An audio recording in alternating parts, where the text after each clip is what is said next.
Vous voulez acheter une maison en 2025, mais je vais vous expliquer pourquoi attendre, ça pourrait vous ruiner. À vrai dire, ça pourrait vous faire payer jusqu'à 250 000 de trop pour une propriété. Là, tu me diras, François, t'es débile dans la tête, je paierai jamais 250 000 de trop, mais pourtant, c'est des situations qui sont arrivées et plus d'une, malheureusement. Je vous explique un peu l'histoire, puis vous allez voir mon point de vue.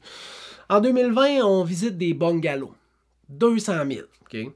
Là, mon conseil professionnel dans cette situation-là, de début de COVID, c'était un peu weird comme marché. J'étais comme, écoute, moi je regarde le marché, comment ça semble se diriger. Je te conseille d'y aller. Tu sais, on est plusieurs à déposer une offre. Moi, je pense qu'à 230 000, tu ne payes pas trop cher pour ta maison. Puis, tu vas être capable d'avoir une offre d'achat acceptée puis à réaliser ton projet. Hey, 30 000 de plus que le prix demandé, François, t'es-tu malade? Je paierais jamais ça. Parfait. On continue les visites, les propriétés prennent un peu de valeur, les nouveaux comparables sont plus élevés. Bungalow, pareil, maintenant rendu 230 000, on le visite. Mais là, le marché, il est en surchauffe. Il y a bien du monde qui veulent le même genre de propriété, puis il n'y a pas assez d'offres pour le nombre de demandes.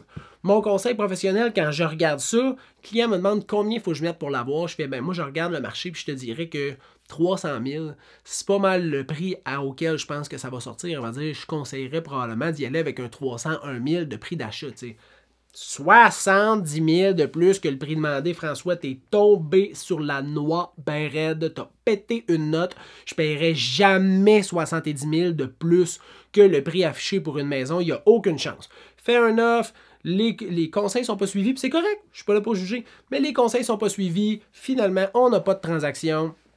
Continue à visiter, on regarde une propriété, puis là, finalement, ben là, c'est le taux d'intérêt. Le taux d'intérêt n'était plus le même, il n'était plus à 1,39 %, il était rendu à 6 %. Fait que là, le client fait comment? Je vais prendre un break, fuck off, je continue pas à magasiner. Là, là, à 6 % d'intérêt, moi, j'achète pas. 6 %, c'est débile. Fait on patiente, on recommence à chercher. On trouve un bungalow, 400 000. Tu as besoin de te dire que c'est le même genre de bungalow qu'on avait visité à 200 000 auparavant. Finalement, on réussit la transaction, le client paye 450 000. 4 ans plus tard, il a été 4 ans en location.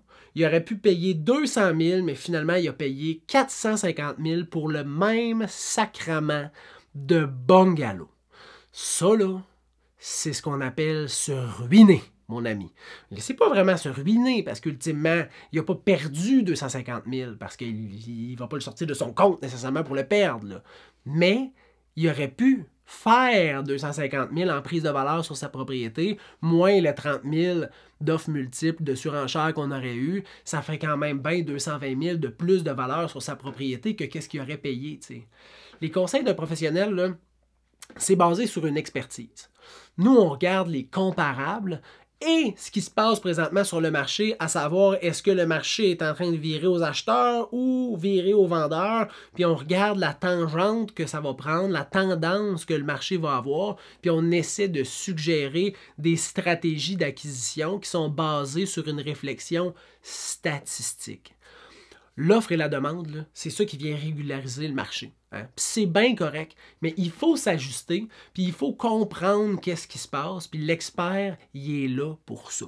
Les conseils ne sont pas toujours le fun à entendre, mais sont souvent très justes.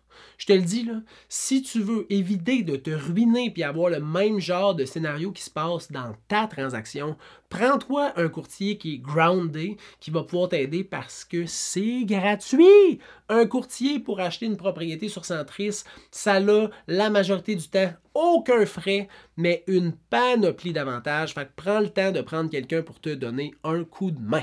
Si tu as des questions, tu peux m'écrire au info@serviceimmobilier.ca ou aller au serviceimmobilier.ca dans l'onglet rendez-vous, puis prendre un moment pour qu'on puisse discuter au téléphone. Ça va me faire plaisir. Je te souhaite une bonne fin de journée et j'espère que tu as apprécié la capsule. Petite histoire, pas drôle à vivre, mais important de garder en tête quand tu reçois des conseils.